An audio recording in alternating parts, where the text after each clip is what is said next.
a nossa continuação da palavra que temos compartilhado com vocês, essa série Liderança e Restauração, tem como tema o segredo como primeira estratégia. Nós vamos falar aqui sobre 3 pontos que nos ajudam para que nós possamos implementar a estratégia que Deus está nos dando, o projeto, sem que o processo seja destruído antes de começar. Eu quero só lembrar vocês que nós já temos aí nessa sequência 4 primeiras palavras baseadas aqui no livro de Neemias. Então eu vou deixar um card aqui para você, se você não assistiu nenhuma, para você assistir a primeira e entender todo o processo que estamos trabalhando aqui. E no final também, assista o vídeo até o final, e no final nós iremos colocar ali uma playlist com todas as mensagens que fazem parte dessa série, tá ok? E eu quero pedir desde já para você, deixa aí o seu comentário, a sua dúvida, o seu pedido de oração aqui abaixo, né? E também pode participar, compartilhar com alguém. E também inscreva-se no canal, ative o sininho, né? Tem uma tarja vermelha inscrever-se, inscreva-se no canal, ative o sininho.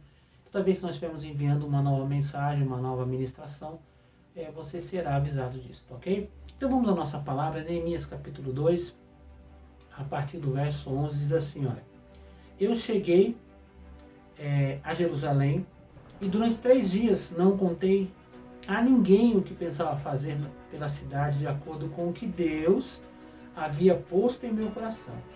Eu me levantei no meio da noite e saí, junto com alguns dos meus companheiros. Só levei um animal, o jumento que eu montava. Era noite quando eu saí da cidade pelo portão do vale, no oeste, e fui para o sul, passando pela fonte do dragão até o portão do lixo.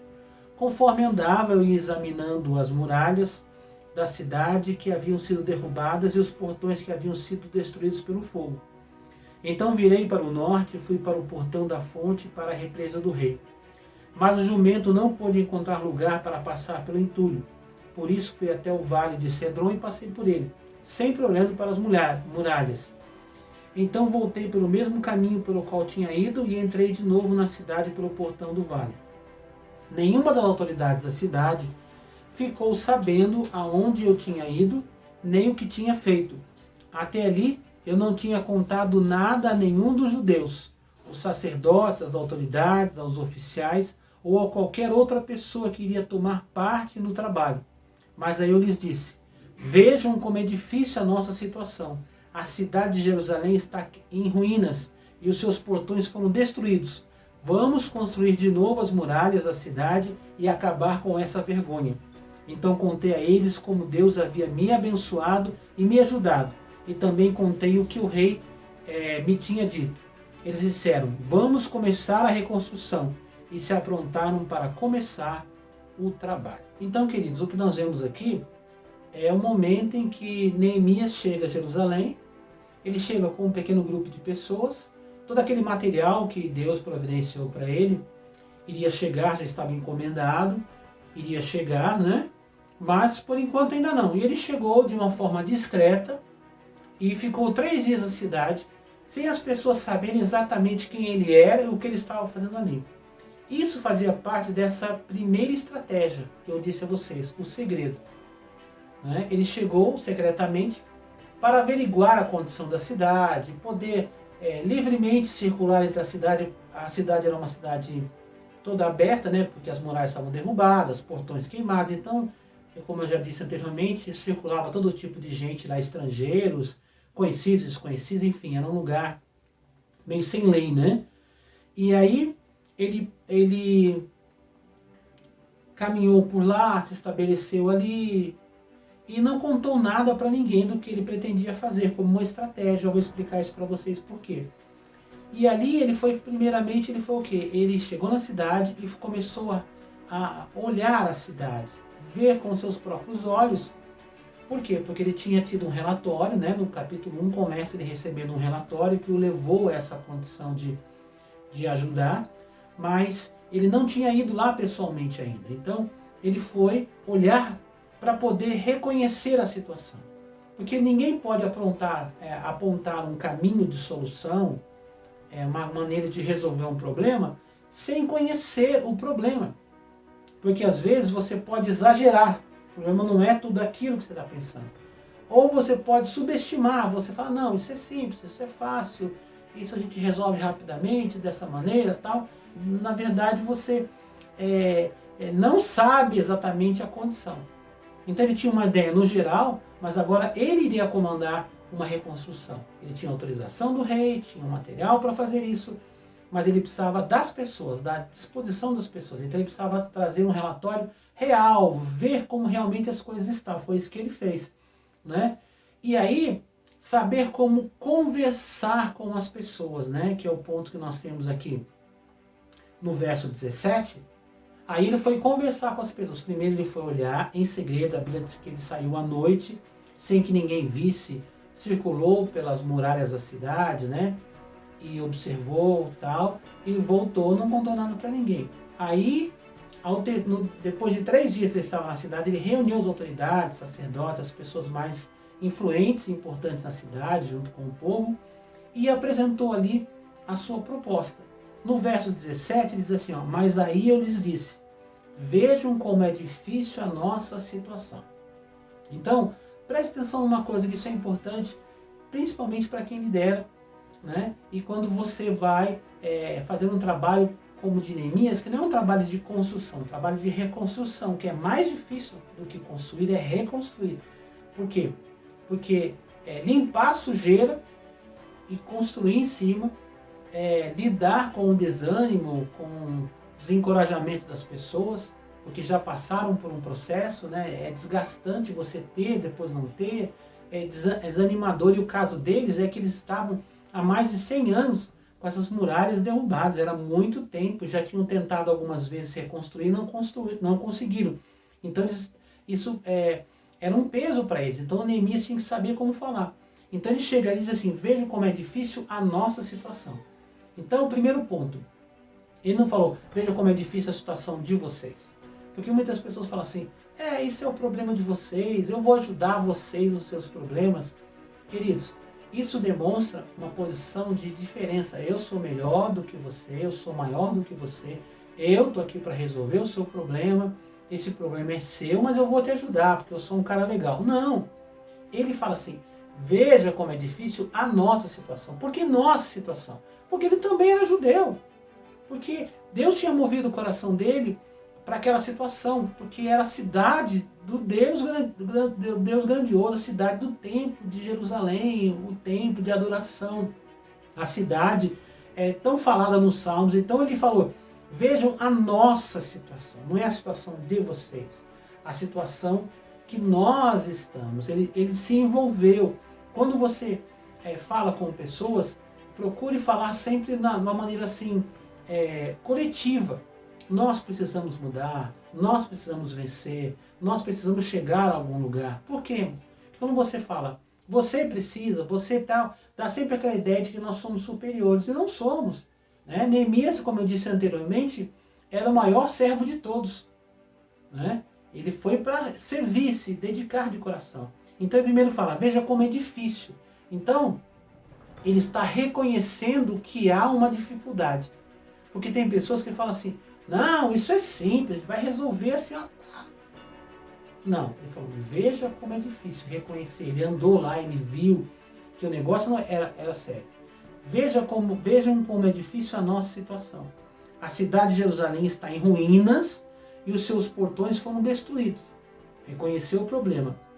Vamos construir de novo as muralhas, vamos construir de novo. Quer dizer, eu vou também junto com vocês. Nós vamos, coletivo, construir de novo as muralhas da cidade e acabar com essa vergonha. O que ele quis dizer acabar com essa vergonha? Ele falou uma coisa que os judeus entendiam muito bem. Por que vergonha, pastor? Não era a casa da pessoa, era uma muralha da cidade. Não é... Queridos, o orgulho dos judeus era Jerusalém, a cidade do grande rei Davi, a cidade do templo, da adoração, a cidade tão exaltada nos Salmos, era para ser uma cidade de orgulho, mas nesse momento era uma vergonha, uma humilhação, os inimigos mandavam lá, eles dominavam, escravizavam as pessoas, exploravam, cobravam juros, mandavam e desmandavam. Eles tinham uma autoridade tomada ali naquele lugar. Então os judeus viviam debaixo de uma vergonha. O texto antigo diz um opróbrio. Né? Então era vergonhoso para eles. Era como se dizer, você mora em Jerusalém? O quê? Jerusalém? Aquela cidade tudo destruída, tudo bagunçada. Então era vergonhoso. Então Neemias se identificou e falou, olha, vamos acabar com essa vergonha. Porque não eram só muros, irmãos, era uma condição interior das pessoas. Não eram só muralhas, não era só organização da cidade. Aquilo tinha a ver com um orgulho nacional, um orgulho de certa forma espiritual, porque a Jerusalém era a cidade da promessa, que viria o Messias iria pisar naquela cidade, o Messias viria, como a Bíblia diz que veio, né, realmente. Então, Neemias soube conversar com as pessoas. Irmãos, toda pessoa que lidera, principalmente que num projeto de reconstrução, precisa saber conversar. Se não souber conversar, queridos, ele vai trabalhar muito e ter pouco resultado, né? Deus deu graça, Deus deu sabedoria para Neemias saber conversar, né? Aí ele entra com mais um ponto importante, né? Como eu disse, primeiro ele se identificou com o problema, né? Ali junto com os irmãos, estamos juntos, contem comigo, eu estou aqui para somar forças. Reconheceu o problema, identificou que aquilo era além de uma muralha destruída, era um problema também da questão do orgulho que eles tinham, de ser de Jerusalém, mas naquele momento aquilo tinha se transformado numa vergonha. Agora, ele vem com um ponto-chave para despertar as pessoas, né? 18. Então contei a eles como Deus havia me abençoado e me ajudado, e também contei o que o rei me tinha dito. Então, agora ele contou um testemunho, para poder ativar a fé das pessoas. E aprenda isso. Testemunho ativa a fé das pessoas. As pessoas precisam ouvir testemunhos, histórias de coisas que deram certo, de maneira como Deus abençoou. Isso ativa as pessoas. Ele contou, olha, foi assim, assim, tal, Deus abençoou, o rei foi bondoso, o rei deu material, deu carta, deu autorização. Por quê? Porque muitos judeus tinham medo de tentar reconstruir. Por quê? Porque numa tentativa anterior, eles começaram um pequeno trabalho e os inimigos, esses mesmos aqui da nossa história, que a gente vai falar em outro momento, mais sobre eles, mandaram cartas para o rei dizendo que eles estavam se levantando, que eles estavam se rebelando e mandaram parar a reconstrução. Mal começou, parou. Então, eles já estavam meio cansados disso. Agora Neemias trouxe as boas notícias, dizendo, Deus abençoou, né? Deus me abençoou, eu consegui a autorização, que era a mais importante, e ainda consegui materiais, vai dar tudo certo, materiais estão chegando aí, material de primeira qualidade, a gente vai pegar isso aí, né? Então esse testemunho ativou a fé das pessoas para entender, olha, Deus está abençoando. Então entenda isso, conte testemunhos, conte como Deus tem abençoado a sua vida, conte como Deus tem abençoado a vida de outras pessoas. Isso faz com que as pessoas que estão às vezes desanimadas, desmotivadas, se despertem, né? Através de ouvir uma história de que Deus abençoou, um testemunho. E aí eles disseram assim, continuando o versículo 18, vamos começar a reconstrução. E se aprontaram para começar o trabalho. Olha só, gente, em uma conversa que Neemias teve com eles, mas sabendo falar, sabendo identificar o problema, sabendo se colocar na situação, estamos juntos nessa aqui, reconhecendo o problema que era muito mais do que muralhas, mas uma vergonha que eles passavam, e contando o testemunho, pronto. O povo assim, vamos começar a reconstruir. E o povo se animou, a gente vai ver aqui que eles, dali para frente eles pegaram para valer mesmo, a gente vai estudar muito mais, tem muitas partes para a gente estudar ainda, mas a partir daí eles pegaram firmes para que a coisa acontecesse, para que desse certo. E a gente sabe o resultado que está escrito aqui na Bíblia. Deus abençoou muito. Foi rápido, foi feito com melhor qualidade, foi uma bênção. A gente vai aprender mais sobre isso. Mas agora voltando essa questão para a gente fechar aqui. Por que o segredo, pastor? Você já contou a história aqui, mas por que o segredo? Vamos entender uma coisa, o seguinte. Quando você conta para as pessoas, você fala para as pessoas de algo que Deus colocou no seu coração, e ainda não é o momento de falar, porque até então ele tinha conseguido o material, né? Mas ele tinha um testemunho para contar? Tinha, mas ele precisava conhecer a realidade, precisava chegar lá com calma, observar, para saber como falar, o que falar com as pessoas, fazia parte do processo.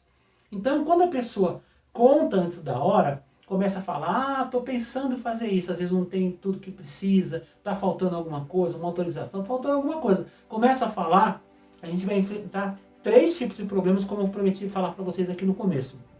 Primeiro, quando a coisa está incompleta, que você fala, não está na hora ainda, a primeira coisa que você pode gerar nas pessoas é dúvida. As pessoas começam a dizer, será? Fulano já tentou, não sei o que, não, começa a gerar dúvida. Ou o segundo ponto é questionar. Mas por quê? Por que você? Por que isso? Por que aquilo? Tem fulano de tal, por que fulano de tal não vai fazer? Né? Começa a questionar, começa a criar problemas, começa a colocar dúvidas e às vezes até você que está nesse processo para restaurar, para liderar, até você começa a ficar com dúvida. Porque quando Deus fala com a gente, e a gente crê de verdade, a gente não vai ficar colocando bobagem na cabeça. O Espírito Santo nos ajuda, a gente tem foco e vai para cima. Porque é fé. A gente não pensa nos problemas, nem pensa nas dificuldades. A gente vai com ousadia. Mas quando uma pessoa que não tem a mesma visão que a gente, não tem a parte como um todo, né, tem partes das coisas, elas começam a questionar. E às vezes elas nos desmotivam e começam a contar testemunhos, histórias desanimadoras para a gente. Às vezes não é por mal, mas fazem com que a gente comece a duvidar também, se sinta inseguro quando vai falar com as pessoas, já não tem aquela segurança. Então, gente, olha, eu creio, né? Talvez Deus vai dar uma benção, quem sabe esse é o tempo. Pronto, já perdeu a segurança. Neemias chegou com ousadia, com coragem. Por quê? Porque ele não parou para ouvir ninguém que não tinha nada a ver com o processo. Não saiu contando para ninguém, conversando fiado, nem contando vantagem, não. Ele estava orando, buscando a Deus, acertando todos os pontos, para no momento certo ele apresentar, como ele fez aqui, e nós vimos que deu resultado. Outra coisa, quando você fala antes da hora, vai aparecer gente para atrapalhar. Como assim, pastor? Verdade. Sempre no meio do povo de Deus tem gente que não está ali para somar, está ali para atrapalhar. Eu sei que pode parecer pesado o que eu estou falando, irmãos. Mas muitas vezes o diabo retém pessoas, ele tem pessoas presas, né? Pessoas que têm uma mente influenciada pelo mal. E são pessoas que parece que estão ali para atrapalhar em vez de ajudar.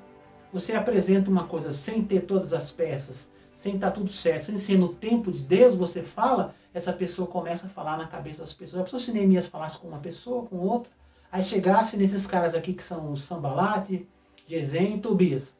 Chega neles, eles vão em todo mundo, já chega no sacerdote, na autoridade, já fala isso, fala aquilo. Quer dizer, quando Neemias reunisse todo mundo para falar, o pessoal estava tudo armado, como se diz, né? Tudo na defensiva, todo coração preso, porque ele já falou um monte de bobagem.